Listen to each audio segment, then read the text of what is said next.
अब ये वक्फ बिल में एक रंग बिरंगे जोकरा भी पैदा हो गए। तुम गरीब नवाज के जानशीन हो, अरे तुम्हारे से बड़ा झूठा नहीं है। और जो सूफी है पहले उसको अपनी जात में फना होना पड़ता है, वो पहला कदम है सूफी के लिए। इन्हों तो पहले कदम पे मोदी पे फना हो गए। I love you. जो आज वक्फ की इस बिल की तायीद कर रहे हैं, बाजा बजा रहे हैं, बेशर्मो हो तुम। 1937 शरीयत एप्लीकेशन एक्ट सेक्शन 2 कहता है कि वक्फ के मामले में शरीयत को फॉलो करना पड़ेगा। जो ये रंग बिरंगी कपड़े पहन के ड्रामा कर रहे हैं, इनको 2 करोड़ रुपए सालाना मिलते दरगाह से, 5% इंक्रीमेंट। 2 करोड़ रुपए जो खा रहे तुम, कितना काम किए गरीबों के लिए, बेवाओं के लिए, यतीमों के लिए। जो 1 2 का 4 करते हैं, दूर रहो इन लोगों से। ये पूरे के पूरे बर्बाद करना चाहते हैं, अपनी जात के लिए मिल्लत मजलूमा को बर्बाद करना चाहते हैं। दरगाह बोर्ड की स्पेलिंग नहीं बोल सकते, दरगाह बोर्ड बनना चाहिए। याद रखो, अगर मुंह खोलूंगा ना, बहुत बोल सकता हूं मैं। अब ये वक्फ बिल में एक रंग बिरंगे जोकरा भी पैदा हो गए। नहीं नहीं नहीं, मोदी जी बहुत अच्छा काम कर रहे हैं, ऐसा कर रहे हैं। नहीं, दरगाह बोर्ड बनना चाहिए। अच्छा, दरगाह बोर्ड बनना चाहिए। दरगाह बोर्ड की स्पेलिंग नहीं बोल सकते, दरगाह बोर्ड बनना चाहिए। और क्या बोलते हैं, एक साहब बोल रहे, मैं सुल्तान हिंद मोइनुद्दीन चिश्ती रहमतुल्लाह अलैह ख्वाजा अजमेरी सुल्तान हिंद का जानशीन हूं। कितना झूठ बोलते। अरे पापियों, जुल्म है तुम्हारा। तुम गरीब नवाज के जानशीन हो, अरे तुम्हारे से बड़ा झूठा नहीं है। ख्वाजा गरीब नवाज सुल्तान हिंद का जानशीन कोई है तो खुतबुद्दीन बख्तियार काकी है। तुम नहीं हो। तुम खाली वहां पर एक नॉमिनल हेड हो। खुतबुद्दीन बख्तियार काकी रहमतुल्लाह अलैह का कोई जानशीन है तो बाबा फरीद है। बाबा फरीद का अगर कोई जानशीन है तो कलियर का मेरा साबिर पिया है और मेरे महबूब इलाही निजामुद्दीन औलिया है। तुम नहीं हो। निजामुद्दीन औलिया का कोई अगर जानशीन है तो नसीरुद्दीन चिराग दहली है। तुम नहीं हो। नसीरुद्दीन चिराग दहली का कोई जानशीन है तो बंदा नवाज गेसू दराज है। अरे पापियों, तुम जानशीनी की बात करते हो। तुम हिम्मत कैसा करे बोलने के लिए जानशीन है। अरे मैं सियासी तौर पर कह रहा हूं, असदुद्दीन ओवैसी जैसे 100 भी आ जाए तो मैं सालार का जानशीन नहीं हो सकता। मैं मेरे जैसे 1000 आ जाए तब भी मैं फखरे मिल्लत का जानशीन नहीं हो सकता। मैं जिसने उस औलिया अल्लाह की इज्जत की, उनके खादिम बनकर, तो दुनिया ने उनका नाम और निशान रोशन कर दिया। कचौचे शरीफ के दरगाह है, वहां के आस्थाने से जो खादिम है मखदूम अशरफ समनानी, उन्होंने खादिम बनकर रूहानी फैज हासिल किया तो दुनिया ने उनको मदनी मियां और हाशमी मियां बना दिया। जिसने कुर्बानियां दी, अगर कोई बोलेगा कि मैं गौसे आजम का जानशीन हूं, अभी आसमान को देख रहा है तू जमीन पे भी नहीं रह सकता।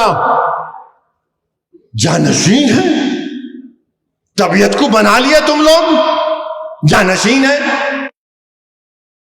वो लोग हैं सलीम चिश्ती रहमतुल्लाह अलैह के सामने बादशाह अकबर आकर झुक गया, हाथ बांधकर खड़े हो गया और कहा कि दुआ करिए।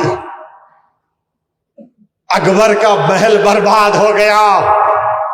अकबर के महलात वीरान खंडेर में तब्दील हो गए। मगर सलीम चिश्ती का आस्थाना आज भी आबाद है, कल भी आबाद रहेगा।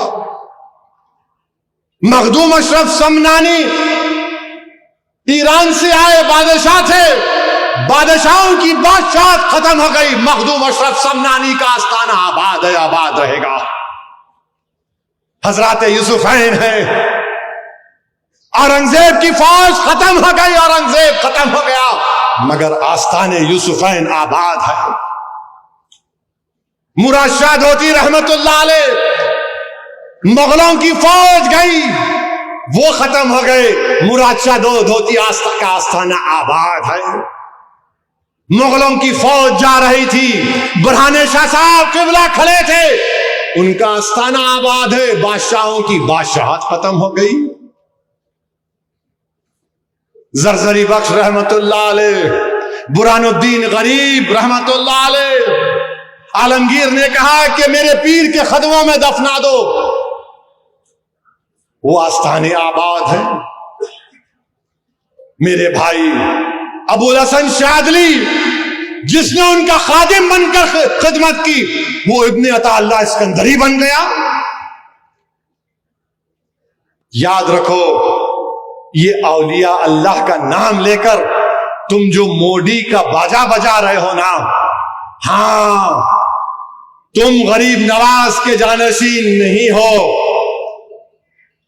तुम महबूब इलाही के, कुतुबुद्दीन बख्तियार काकी के, बाबा फरीद के, नसीरुद्दीन चिराग दहली के, बंदा नवाज गेसू दराज के तुम जानशीन नहीं हो, तुम यकीनन मोदी के जानशीन हो, तुम मोदी के जानशीन हो। अरे तुम कहां से आकर क्या कर रहे हो? आपको मालूम, जो ये रंग बिरंगी कपड़े पहन के ड्रामा कर रहे हैं, इनको 2 करोड़ रुपये सालाना मिलते दरगाह से, 5% इंक्रीमेंट। दरगाह बोर्ड बनाना, 2 करोड़ रुपये जो खा रहे तुम, कितना काम किए गरीबों के लिए, बेवाओं के लिए, यतीमों के लिए। याद रखो, अगर मुंह खोलूंगा ना, बहुत बोल सकता हूं मैं। जो आज वफ की इस बिल की तायीद कर रहे हैं, बाजा बजा रहे हैं, बेशर्मो हो तुम। मेरा एक ही उनसे सवाल है, अगर तुम बोलते ये सूफीज्म है और हमारे रस्म रिवाजात अलग हैं, तो बताओ वो शरीयत के ताबे है या शरीयत के बाहर है? अगर शरीयत के ताबे है तो कानून की जरूरत नहीं है, मौजूदा कानून काफी है। अगर शरीयत के ताबे नहीं है तो फिर तुम्हारी मर्जी, बोलो तुम। 1937 शरीयत एप्लीकेशन एक्ट सेक्शन 2 कहता है कि वक्फ के मामले में शरीयत को फॉलो करना पड़ेगा। और जो सूफी है, पहले उसको अपनी जात में फना होना पड़ता है, वो पहला कदम है सूफी के लिए, पहला कदम है कि अपनी जात को खत्म करो, फिर आखिरी में अल्लाह की राह में फना होना, फना फिल्लाह। इन्हों तो पहले कदम पे मोदी पे फना हो गए, आई लव यू, अपनी जात को भूल ही गए। जुनैद बगदादी रहमतुल्लाह अलैह ने सूफी क्या है बताया था। जुनैद बगदादी ने कहा कि सूफी वो है जो दुनिया में मर गया और अल्लाह के लिए जिंदा है। जो दुनिया में मर गया, अल्लाह के लिए जिंदा है। इन वरने में दुनिया में जिंदा हो मोदी जी के लिए। हाय तेरी मोहब्बत, हाय तेरी मोहब्बत। मेरे भाई, मैं भी एक वली से मेरी मुलाकात हुई, इकबाल के खुतुब वक्त से। मैंने उनसे पूछा कि कुछ हिदायत दीजिए मुझे, तो उन्होंने कहा, असदुद्दीन, तुमको सिर्फ इतना ही बोलूंगा कि तुम जिंदगी में जितनी सांसें ले रहे हो ना, हर सांस पर अल्लाह का शुक्र अदा करो। आप सोचो, अगर हम सांस लेना बंद कर दिए, मर जाते, अल्लाह हमको जिंदा रख रहा, तो तुम एक एक सांस जो ले रहे, अल्लाह का शुक्र अदा करो, अल्लाह का शुक्र अदा करो, अल्लाह का शुक्र अदा करो। तुम सजदे में जाओ तो अल्लाह का शुक्र अदा करो, तुम चलो फिरो तो अल्लाह का जिक्र करो, तुम चलते भी रहो तो अल्लाह का जिक्र करते रहो। मेरे भाई, ये होता है जिसने सरहिंद के शेख मुजद्दिद अल्फ-ए-थानी की खिदमत की, उसको दुनिया आज दखन का मुहद्दिस मानती है। अब्दुल्ला शाह साहब किबला, जिसने अपने पीरो मुर्शिद हाजी इमदादुल्लाह महाजिर मक्की से मोहब्बत की, उसके जरिए से अल्लाह ने अनवरुल्लाह शाह फारूकी से जामे निजामिया को बना दिया। मेरे भाई, ये मोहब्बत होती है, ये सूफिज्म है। इन लोगों से दूर रहो, जो 1 2 का 4 करते हैं, दूर रहो इन लोगों से। ये पूरे के पूरे बर्बाद करना चाहते हैं, अपनी जात के लिए मिल्लत मजलूमा को बर्बाद करना चाहते हैं। इनसे होशियार रहिए।